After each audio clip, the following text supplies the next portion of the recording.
Finance offers one of the most lucrative careers in management, and it is a glamorous job. It takes you to some of the fanciest cities across the globe, and who wouldn't want to do that? In this video, I want to make a point of why it makes sense to study a master's program in the field of finance, especially to do so abroad.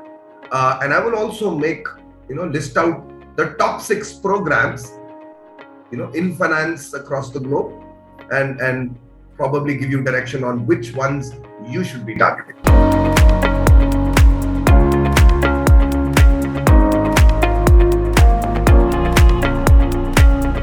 My name is Anand Venkatesan. I'm the founder and mentor at mentorscapital.com. We're a networking and test preparation platform, and hopefully by connecting you with mentors from across the globe and learning from their journeys, you will make better and more informed choices. So let's get this presentation started.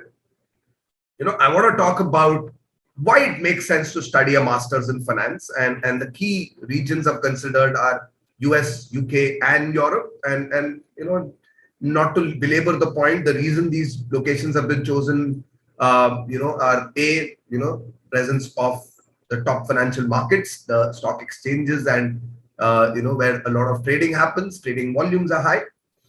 Number 2, there's also language to consider. If you're studying finance and you want to, work there and find employment, then a lot of countries such as UK and ones in Europe, which are English speaking, can really make a difference for you.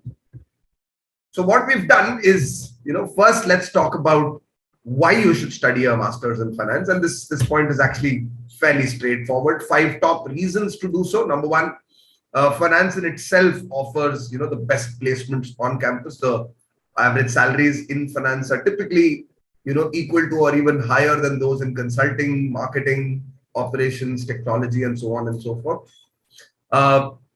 Besides offering better placements, right, getting into the top companies across the globe, they also offer best of packages, right? And the packages tend to be, both high in terms of fixed and variable salaries. So you can really step it up, later on in your career and make a fast buck. Number 3, programs in finance tend to also be, very, very specialized. While in India, most of the programs tend to be, a plain and simple master's in management, or in fact, in India, it's actually master's in business administration, and a specialization in finance simply means that you choose electives, right? But when you choose to study abroad, then there are a lot of specialized programs depending on your field of study, your area of concentration, as well as a future career perspective. You can choose from a very, very large variety of programs. Not to mention the fact that studying in a school but abroad gives you a lot of exposure to different nationalities, studying and solving cases with people from different countries, different markets, and having gathered experience from those markets, there's a lot of exchange of ideas that happens, and peer learning can really, really make a big difference. And last but not the least, most programs abroad tend to be very, very practical in terms of how they are administered. There are plenty of live projects that you do, collaborate with industry, and a lot of programs also tend to have capstone projects of 6 months or so, where you will be assigned a company and you will be working with them on a live project, and obviously the outcomes in the project can also determine whether you eventually gain employment with that country, right? So many reasons why programs in finance should be considered, master's programs should be considered abroad. So now I'm going to talk about the top schools, because obviously we've made a case for why should you study finance abroad, but then where should you study it abroad, and which are the top choices, and the considerations that I've taken into account are: what is the ranking of the particular B school, right? What are the eligibility criteria to get it? How hard is it to get in? So admission requirements, and finally, program costs in terms of tuition and also living expenses, right? So these are the top considerations. I'm going to give you the top 6 programs from across the globe, right? The first one, and don't hold your breath on this one, is the Massachusetts Institute of Technology. That's the MIT. I think it's world renowned, and it's surprisingly ranked number 4 on the QS rankings, which, well, I guess takes into account multiple factors. But to me, I think studying at MIT could be one of the best decisions you could take.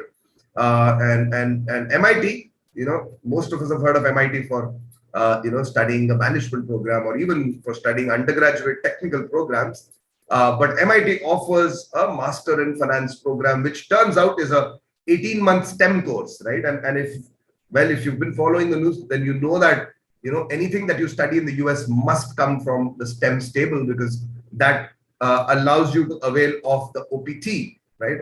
Optional professional training, and that could really mean that after completing your education, you can find employment and prove to your employer that you bring value to the table, and hence visa processes can then be handled on later, right?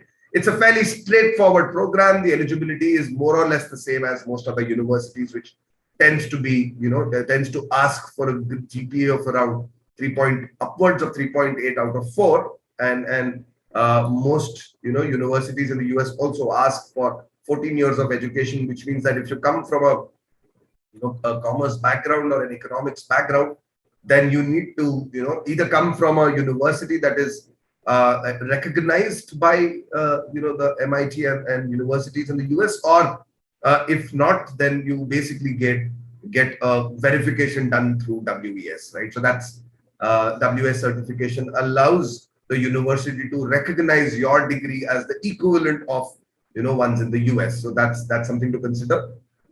Competitive, obviously, as most other universities are, MIT is probably the most competitive one. So while I've said that the average GRE score required by MIT is 320, I'd say you probably should do better, and you probably should be scoring at least a 324, maybe even a 328 for them to consider you seriously, right? On the GMAT, I think the scale would be roughly about 740 for you to fall, and for you to be taken seriously by the MIT, right? Now, MIT has one of the most prolific programs in management. So the MFin program also comes from the same stable. And hence, because it is also one of the most recognized programs across the board, it also tends to be a little expensive, right? So the tuition fee alone is about 90,000 USD, which, if you ask me, is a little on the higher side for a management program of a year and a half long duration, right? But having said that, it's still a fraction of the MBA cost. It's probably going to be a little less than half of the cost you would incur in doing an MBA program, which obviously you're not eligible right now, right? And most MFin programs also do not require you to have any prior work experience, although it helps to have a year or so of experience behind your back. It helps that if you've studied some programs in finance of your own accord and understand economics, by way of curriculum or by way of extra efforts that you take, right? But all said and done, MIT is one of those programs that you should keep as a benchmark. Do consider applying. I know a lot of people consider MIT to be out of their league, but I'd really say that if you're applying for masters in finance, consider putting an application to this top ranked university and give yourself the chance to study with the smartest minds across the globe. The second university I've picked up for pursuing finance is also in the US. Right now, I know that if you go through the Ivy League schools, you'll probably be able to name at least 5 to 10 universities in the US that are worth studying from. These include the University of Pennsylvania, Boston, Harvard, Stanford, and a lot of these choices indeed tend to be Ivy League choices. So I think the Ivy League education is one which is unparalleled, but I feel that increasingly for international students as well as for master's programs, a better choice for you would be to go look at Columbia University and the programs in finance that they offer. They offer 2 programs. They offer 2 master's programs in finance. One is called financial economics, and the other one being accounting and financial analysis, right? The duration of both of these programs is slightly different. While one is a 2-year program, the other one is about 18 months, a year and a half. Again, QS ranking is something I take with a pinch of salt. I know that Columbia figures in the top 10 universities worldwide in management. So it's an Ivy League university in its own right. So the fact that it gets ranked, 7 on the QS Masters ranking should be taken with a pinch of salt.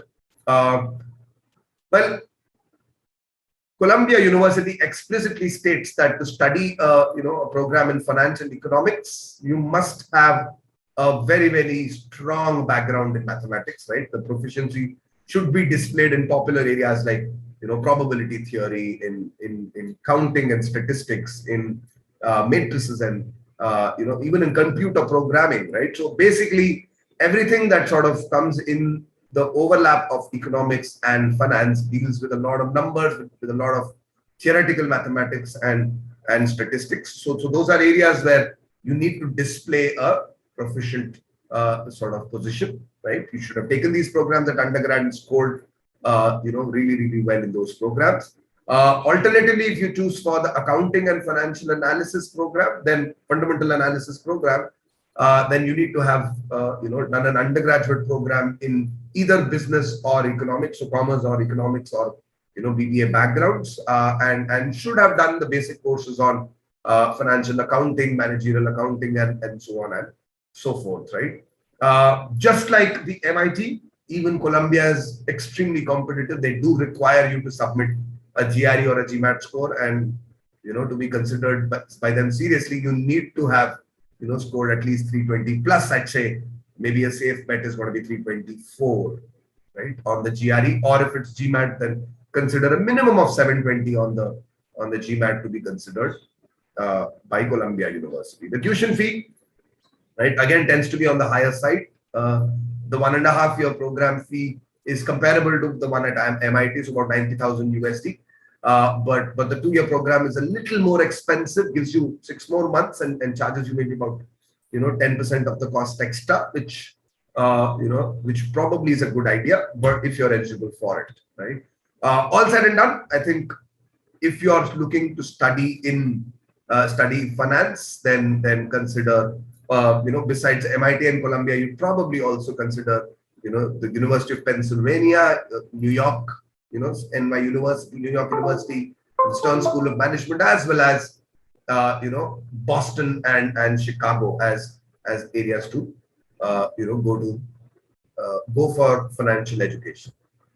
All right, so enough about the US. The next few options are all going to be outside of the US, and one of the first locations that you should look at is the UK, right?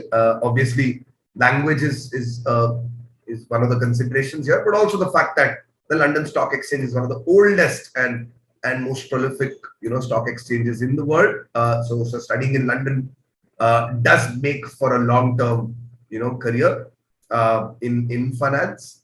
The London Business School is world-renowned in the field of management, and it's also one of the places to go for master's education. So if you're considering a program in master's in the field of finance, then LBS is one of the best choices because it offers a really, really large variety of programs in finance. Some suited for fresh graduates, people without much of work experience. Some for people who have gained substantial work experience of around 3+ years, and so consider all these programs. These are the Masters of Financial Analysis, the Master in Finance, the full-time program in finance, and also a part-time program in finance. So basically, choose the program depending on your background and also your whether you have a job and you'd like to do a program full-time or not. Most master's programs in the US, as at the London Business School, tend to be of duration 1 year, right? So 12 to 16 months, depending on whether you include a full-time, internship in there or not. If it's part-time, then you can stretch it for about 22 months. The programs and the university is really, really highly ranked on the QS ranking system. It's, London Business School commands a rank of 3. The eligibility tends to be more or less the same as other master's programs in US and in Europe and the UK, which is, even 3-year programs are 3-year undergraduate programs are considered. are eligible to apply. Although GRE GMAT is required, I think you need to do really, really well in your undergraduate program, right? The GPA should be high, and as also the GRE or the GMAT program, the GMAT score that you bring in, and tuition fee, right? It tends to be a little lower than in the US, as you can see, about 40,000 pound, sterling pound, which works out about 35 to 40 lakhs. It's still quite a bit to pay for a 1 year program, but then it's comparable to the cost of studying at an ISB in India, right? So, I think it's a safe bet if you can crack one of the top universities like London Business School, and then paying this much money should not really hurt you. The other college from London, which I would urge you to consider, is the Imperial College in London. It's again a college that comes with a lot of history and heritage. The program itself is very, very popular. They offer actually a lot of streams and specializations within the field of finance. These range from the basic MSc in finance, or an MSc in financial technology, finance and accounting, economics and strategy for business, also investor wealth and investment wealth management, also climate change management and finance, and also risk management and financial engineering. So basically, consideration is, what do you want to make a career out of? Is it in the field of modeling of finance? Is it going to be research in the field of finance? Are you going to apply finance in some of the new fields like renewables or climate change? Would you go into the traditional field of finance, or would you rather go into investor wealth management, or so all of these flexible choices are available to you at the Imperial College in London. The program itself will be of a year's duration, so 10 to 12 months. It's also quite highly ranked on QS. While GRE or GMAT is indeed a mandatory requirement, a 2:1 degree is what is eligible, is the eligibility requirements at Imperial. Goes without saying, again, GRE score needs to be competitive, right?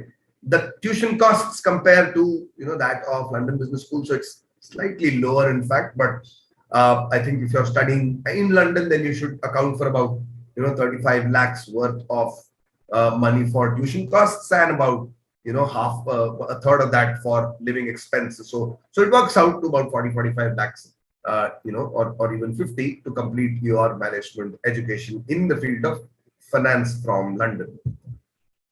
All right, moving out of London, one of the top schools in finance in Europe is the St. Gallen's, is a University of St. Gallen, located in Switzerland. No surprises for why this is one of the best schools to study in, because, well, Swiss banking is world renowned, and I think the principles of banking from, gained from Switzerland can really, kickstart your career in finance. The university itself offers 3 areas of specialization, that being accounting and corporate finance, banking and finance, and quantitative economics and finance.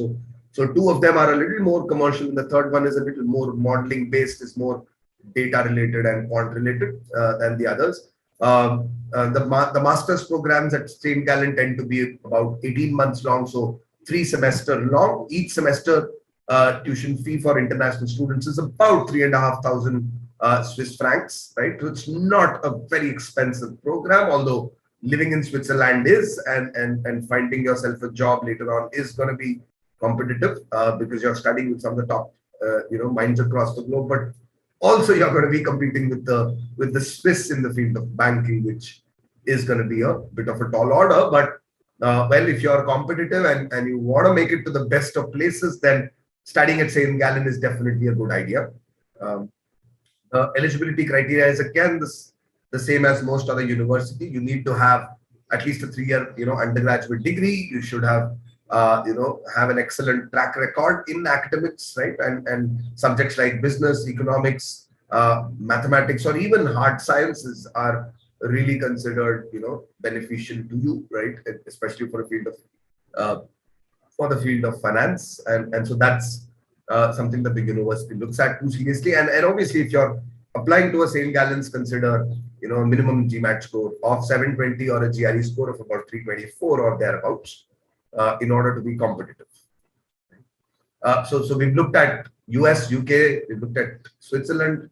I know there's a lot of top names I'm going to miss, but The last university I look at is probably, a very, very popular global university, one that, has a brand name that goes in, that works well in all countries, which is the HEC brand, right? HEC Paris, obviously situated in the country of, France, is one of the world-renowned names in management. It has a QS ranking of 1, right? So I think it was one that I could not ignore.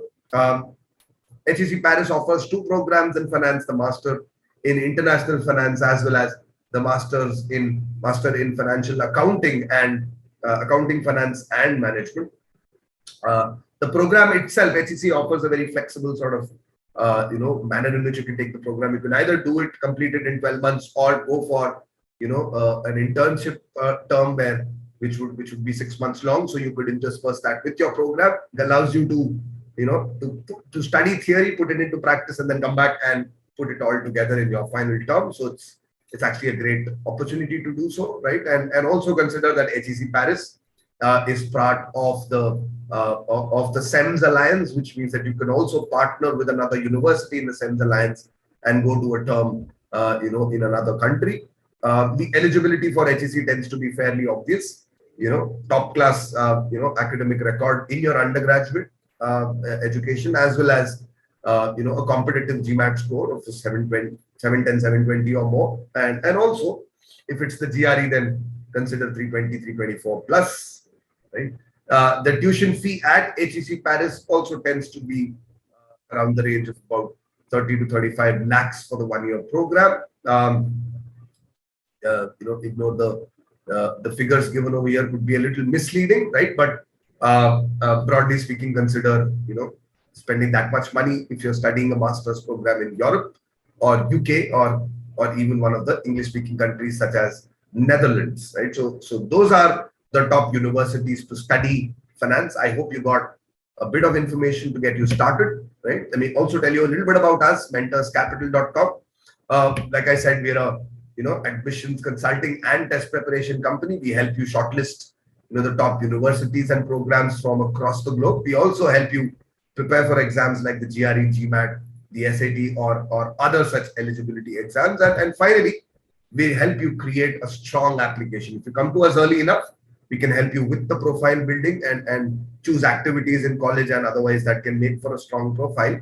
But I think one of the primary jobs we do is also to represent that in your application essays to create the favorable impression on the admission panels, right? So that's something that we consider ourselves experts on, and also in tackling interviews and further assessments as may come up during your admission journey, right? So this is what we do. How do we do this? Well, we have a network of mentors. You can simply visit mentorscapital.com and if you visit the study abroad page, then you'll find a whole host of mentors who have studied across the globe, probably some of them even working there right now. And all you need to do is find somebody whose profile matches your requirement, and you can ask for a connection request, and it will be fulfilled basis availability and time slot, and that's it. You can get on a call, connect with your mentor, and get the information you need right away, right? We also handhold students through this process. So many ways in which you can reach out to us. You can either write us drop in an email, or better still, just reach us directly on WhatsApp at the number shown on your screen. The links given in the description for this video will also can also be used to connect with us. Do visit our website, do connect with us, maybe leave a callback request, and we'll be sure to manage every doubt and query you have, and make sure that your journey ends with success, right? Thank you. Have a great day, and wish you all the very best in your masters and all future endeavors.